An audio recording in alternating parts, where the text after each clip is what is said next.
All right, so I hate that you guys are quarantined for supply and demand, but it is what it is, so we're just gonna roll with it. I posted the handouts that go with this in the folder for Unit 3, so feel free to print one or draw it on notebook paper. I can give you a packet when you come back. All right, so we're gonna start with demand because conceptually it's easier. I know you guys already get this. So demand is gonna be based on the consumers, right? These are our households, just like when we talked about circular flow. The goal of a consumer is to save money, so we wanna buy things when they're cheaper, not when they're more expensive, okay? Everything is based on the law of demand. You absolutely have to know this concept. Based on the law of demand, consumers are more willing to buy things, goods and services, at a lower price. So when things are cheaper, more people will buy it. Okay? Because of the law of demand, there's an inverse relationship between price and quantity. Inverse means opposite. What that means is if the price of an item goes up, the quantity demanded will go down. So the more expensive something gets, the less people in society will buy it. Right? The opposite is also true, right? This one here is the law of demand. If prices go down, the quantity demanded of that item will go up, okay? Because of the inverse relationship, the demand curve is a downward slope. So when we graph it, our y-axis is price, our x-axis is quantity. So price and quantity always go together, and we have a downward sloping demand curve because of that inverse relationship. So essentially, this corner is 0. So if prices are low, lots of people are going to demand this item. Quantity demanded will be high. As the price goes up, we see this line, the quantity is going to be decreasing. So the more expensive it is, the less people will demand it. So if you look at the graph that is in the notes that I posted, this is a demand schedule for milk, right? So when we say schedule, that's just talking about this table here. So at $1, 80 people will buy a gallon of milk. So $1, because this is my price, come over to the quantity of 80 and plot that point just like you would in math. At $2, 50 people will buy milk. So $2, 50, and it's the same thing all the way up. So at $3, we have 30. At $4, we have 20. And at $5, right, no one wants a $5 gallon of milk, only 10. And then we connect our dots, and this becomes our demand curve. So you can see as price goes up, quantity demanded goes down, right? That's inverse. As the price goes down, the quantity demanded increases. So if we were to all of a sudden say milk is $50 a gallon, maybe 100 people would buy milk, 50 cents, sorry. Or if milk was $7 a gallon, maybe only 2 people would buy it, right? So any of these numbers are fine, and all of these points on this little line represent those quantity demanded, okay? So for supply, it's the same but opposite. So supply is based on the producers. Those are our businesses, right? The goal of any business is always going to be to make money, so this determines how supply works. For the law of supply, producers are more willing to sell goods and services at higher prices. So the higher the prices are, the more they want to sell because they're trying to make money. So here, we're going to have a direct relationship between price and quantity. What that means, if prices go up, the quantity supplied will also go up. If prices go down, the quantity supplied will also go down, right? Direct relationship. So down here again, our y-axis is price, our x is quantity, and because it is a direct relationship, the supply curve is upward sloping. So what this looks like on a graph, right? So here we're still looking at milk. Instead, we are looking at the supply. So at $5, 50 milk gallons will be supplied. So we plot that point, 50 and 5, it's kind of my words here.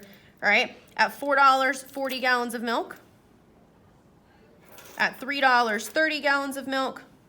At $2, 20 gallons of milk. And at $1, only 10 gallons of milk. So this is my supply curve here, okay? So in this case, as the price is going up, the quantity supplied is also going up. As the price is going down, quantity supplied going down. That's what we mean by direct relationship, all right? Typically, when you see supply and demand questions, what we see is supply and demand together.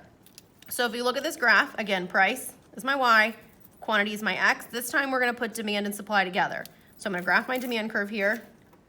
1 at 80, 2 at 50, 3 at 30, 4 at 20, and 10 at $5, okay? So here's my line, just like we already did. Here's my demand curve. Let me change colors here so you can see it better, okay? My supply curve. At $5, I'm going to have 50 gallons. At $4, I'm going to have 40. At $3, I'm going to have 30. at $2, 20 at $1 is 10. So this is my supply going upwards, okay? What you notice here is that at $3, the lines meet, okay? This is what we call equilibrium, okay? So if we look at equilibrium up here, we have our supply curve and our demand curve. So equilibrium is where those supply and demand curves meet. This is a really important point. This is where you want your market to be, right? Another term, also known as market clearing price. Our equilibrium is the market clearing price. This is what actually determines prices in our economy. So the next time you go to the grocery store, go look at the gallons of milk and you'll notice they are around $3. So equilibrium literally is where supply and demand meet, and this is how we determine the prices. So if buyers and sellers both want to be happy, they need to be selling at this equilibrium point. Okay, so in your packet, there's more practice with this, and we'll do more next week when you guys come back. Okay, the other thing we have to look at is what we call a price floor and price ceiling. So this is when the government steps in and they're going to control prices. So we know we have a mixed market economy, and every now and then the government feels the need to be nosy and stick their hands in things, and sometimes it's for the good, sometimes it's for the bad. So occasionally they will step in and they will change prices of items, which messes with equilibrium. Okay, so the first one is what we call a price floor. This is the legal minimum price. It's the floor, it's the minimum, okay? This will always happen above the equilibrium. Because of this, it will create a surplus. The word surplus means extra. There will be too many, and that is a bad thing, okay? The example you will always see here is minimum wage, okay? So over here, a surplus is when quantity supplied is greater than quantity demanded. So what I mean by this, here's our graph, basic equilibrium. So at equilibrium, minimum wage in the United States is $7.25. Okay, so at $7.25, let's say maybe 100 people are working, right? I'm just making up this quantity here. All right, so at equilibrium, 100 people are working. The store needs 100 people to work. 100 people want to work at this price. What will happen is eventually the government will say, oh, $7.25 an hour is not enough money for people to live off of. Eventually they will raise the minimum wage. It does not happen very frequently. So let's say next year the government steps in and says, all right, minimum wage is now $10. Okay, so I'm gonna add $10 to this graph, and this becomes my price floor. Okay, so now you'll notice that price floor crosses my demand curve. So this would be a quantity demanded at $10. And my supply curve, quantity supplied at $10. So now my lines are no longer meeting. So if I were to follow this down, my quantity supplied might be 150. If I follow my quantity demand down, this might only be 50. Okay, this is what we mean by surplus. If the government raises minimum wage from $7.25 to $10, 150 people will now want a job. However, at $10, the store will only demand 50 workers because it can't afford extra cost. Okay, so 150 minus 50 equals 100. This is now my surplus. So I now have 100 extra workers who don't have a job because of the price floor. Okay, the opposite is true for a price ceiling. So a price ceiling, it's the ceiling because it's the maximum. All right, it happens below the equilibrium. So ceiling is maximum, floor is minimum. The floor is at the top, the ceiling's at the bottom. So it's kind of upside down on the graph, okay?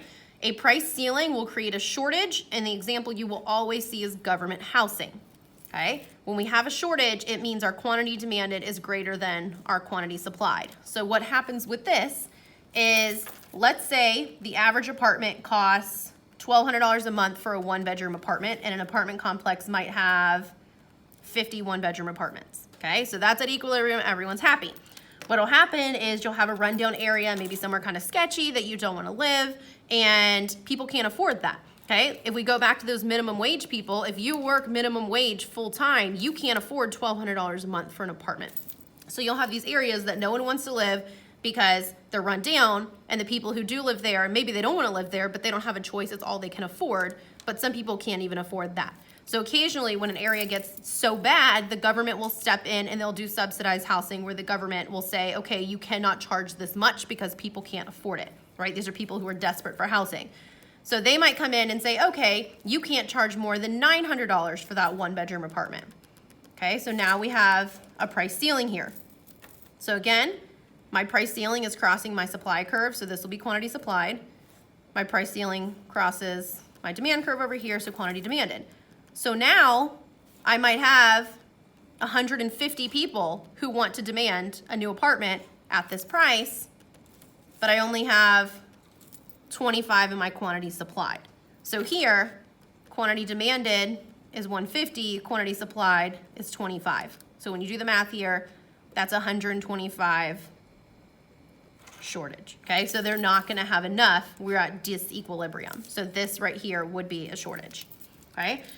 So what happens is when the government makes these decisions, it causes a disequilibrium. So the economy or that market is no longer in equilibrium, bad things are gonna happen. Businesses are gonna start to lose money. Remember, their goal is to make money. So if they were making $1,200 off the apartments and now they only make $900, they're not as motivated to still have 50 apartments because they're not making as much money, which is why they offer less. Eventually, that business will say it's not worth it at all. They'll sell it, and that's how the government actually gets control of housing in general. All right? This is going to start affecting jobs and prices. When a price floor or price ceiling is put in, the business is the first person to be affected. How the business handles the price or floor is when it affects people. So we start to see people gain or lose jobs, typically losing, and we see prices go up almost always, okay? Unless in this case, when the government literally lowers the price, okay? We also see illegal activity created out of this because people start trying to circumvent the government and what they're doing, okay? So when you look at the example in the handout that I posted, right? So here's a market here, and we see a price ceiling and a price floor, okay? So our price floor, you'll notice, is above the equilibrium, okay? This is our demand curve, so this will be quantity demanded, supply curve, quantity supplied. So in this case, our price floor was put in at $80. You can see here, equilibrium is at 50. So if they put in an $80 price floor, our quantity demanded is 60. Our quantity supplied is 220. So we have 220 supplied, 60 demanded, right? So this is where we're gonna have an excess, and this is gonna be 160 surplus. Okay, down here, they put in a price ceiling at $30. So at $30, our quantity supplied is 60, our quantity demanded is 160. So if quantity demand is 160, quantity supplied is 60, that means we're gonna have a shortage of 100. Okay, so go through, practice this, do the graphs in the packet, look at USA Test Prep, and then we will go over this a lot more when you guys come back. That's it.